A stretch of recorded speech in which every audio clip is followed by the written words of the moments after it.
Bueno, ya tenemos el formulario más o menos funcionando. El problema que tenemos ahora es que este formulario dista mucho del que teníamos en el diseño original. Como podéis suponer, el problema que tenemos es que el código que genera Django lo hace él automáticamente. Esta tabla la genera él, por tanto la estructura no la podemos modificar, a no ser que reutilicemos nuestra maqueta y cambiemos únicamente las partes dinámicas. Es decir, vamos a dibujar los campos manualmente en lugar de hacer que Django los muestre todos de golpe. Este es un proceso avanzado que viene detallado en la documentación y como siempre os voy a compartir el enlace en los recursos. Así que vamos a hacerlo. Vamos a ir de vuelta al template y en esta ocasión vamos a comentar el que es dinámico y desplegaremos el manual. Vamos a descomentar también de esta forma y vamos a modificarlo. Vamos a añadir primero de todo la acción y el método en la parte superior y vamos a generar el token CSRF. Lo podemos mover de un sitio a otro y dejarlo así. Y respecto al botón de enviar, ya lo tenemos bien porque es un input type submit con el value enviar. ¿Ok? Podemos borrarlo. Voy a comentar esta parte, que es un error de ejemplo porque no lo necesito. Y a continuación lo que voy a hacer es sustituir las partes dinámicas, los inputs o los text areas, por los que Django genera automáticamente dentro del form. Borraremos estos inputs y los cambiaremos por un campo del formulario al que podemos acceder con form, un puntito y el nombre del campo. Por ejemplo, aquí vendría el nombre, aquí vendría el email, voy a ponerlo bien, y aquí vendría el contenido, form content. Habiendo hecho esto, vamos al formulario, actualizamos y por lo menos ya tiene mejor aspecto. Nombre, email, mensaje, nos lo pone bastante bien y el botón de enviar. Pero todavía nos faltan implementar un par de cosas. La primera son los errores de campo, porque Django gestiona automáticamente unos errores en caso de que alguna cosa no funcione bien. Y esos errores los vamos a establecer justo después de la capa input group de cada campo. Y los vamos a mostrar de esta forma. Form, name, errors para el nombre, form email errors para el email y form content errors para el contenido. Y esto generará una lista como la que tenemos aquí que gestiona él automáticamente con los errores, igual que la que tengo aquí comentada, y con esta clase errorList. En nuestro caso, yo ya he maquetado de antemano estos estilos en el CSS de nuestra página, por lo que si diera algún error se vería perfectamente la parte inferior. Y si no, pues podéis descomentar este que tenemos de ejemplo, volver al template, actualizar, y así sería como se verían. Aunque debéis tener en cuenta que como el propio navegador ya hace una prevalidación, muchas veces esto nunca va a salir. Voy a borrar este error y por ahora ya tenemos los campos y el control de errores para cada uno. Solo nos falta afinar unos detalles. Y evidentemente esos son los atributos de los inputs y los text area, para que tengan el mismo aspecto que los que tenemos en el frontend, con estos bordes redondeados, el tamaño que ocupe todo el ancho. En esencia, lo que debemos hacer es añadir una configuración extendida a estos inputs o estos text areas para que tengan una clase, que es la clase, por ejemplo, con la que Bootstrap les da este aspecto que tiene en el frontend, ¿no? ¿Cómo lo vamos a hacer?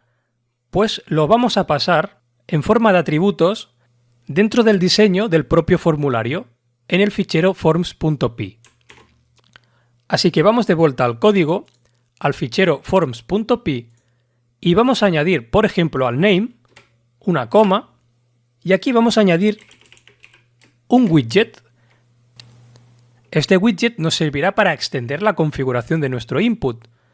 Y lo que vamos a hacer es ir a buscar un text input de forms y dentro le vamos a pasar unos atributos.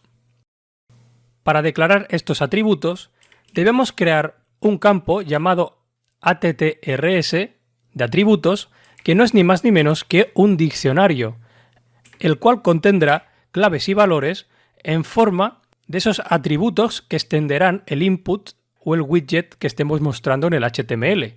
En nuestro caso, podríamos crear uno llamado class para que añada en el HTML al input la clase formControl.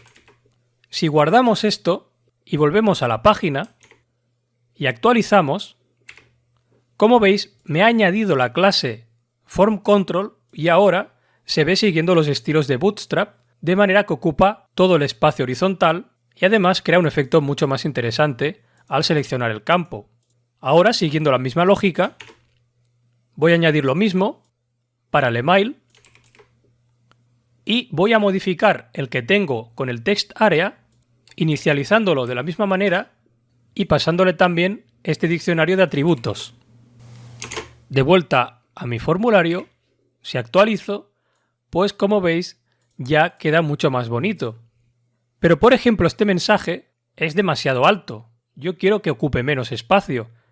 Y esto en los text area se conoce como el campo rows, el campo de filas. Yo quiero por ejemplo que tenga 3 filas, 1, 2 y 3. ¿Cómo lo puedo hacer? Pues de la misma forma que he creado este atributo clase, puedo volver al código, añadir una clave llamada rows y darle un valor 3, que así es como se escribiría en el HTML. Si actualizo, pues ya me ocupa 3 líneas. Y ya que estamos, podríamos añadir un placeholder, que es un texto de ejemplo. Simplemente añadiríamos una clave llamada placeholder y le pondríamos, por ejemplo, aquí, escribe tu mensaje. En el email, lo mismo, pero le diría escribe tu email y en el nombre, pues escribe tu nombre. Si lo muestro, pues como veis, ahora nos aparece un texto de ejemplo que es un placeholder, es decir, no está escrito, sino que es una muestra. Si yo escribo cualquier cosa, desaparece. Por cierto, acabo de descubrir algo muy interesante, y es que si ponemos un contenido de ejemplo y ponemos un email que no sea real y lo enviamos, si bajamos, ahora nos muestra el error que os comentaba, en lugar de la prevalidación. Es decir, no se está ejecutando. Y me he dado cuenta de que en el formulario yo he definido ahora con el widget forms como un text input y el caso es que text input le está quitando la validación de email. Tendría que poner aquí un email input, que es otra clase que tiene, para que me siga añadiendo la prevalidación de email. Fijaros, si vuelvo a cargar la página y ahora escribo un campo que no es un email correcto, ahora sí que me lo encuentra. Pero tenerlo presente, tenéis que establecer el widget como email input para que os conserve la prevalidación del email field. En todo caso, nuestro formulario está casi acabado. Simplemente podríamos añadir algunas pequeñas comprobaciones, como por ejemplo una longitud mínima y máxima de campos, que serían min length, por ejemplo 3, y max length igual a 100, que podríamos copiar en el email y en el contenido. Aunque el contenido vamos a dejar como que la mínima longitud sea 10, por ejemplo, y la máxima 1000. Como os decía, os voy a dejar un enlace a la documentación para que vosotros estudiéis detenidamente todo lo que podéis hacer, pero a grandes rasgos es esto. Y lo último que nos faltaría es enviarnos el correo, que lo vamos a aprender a hacer en la próxima lección.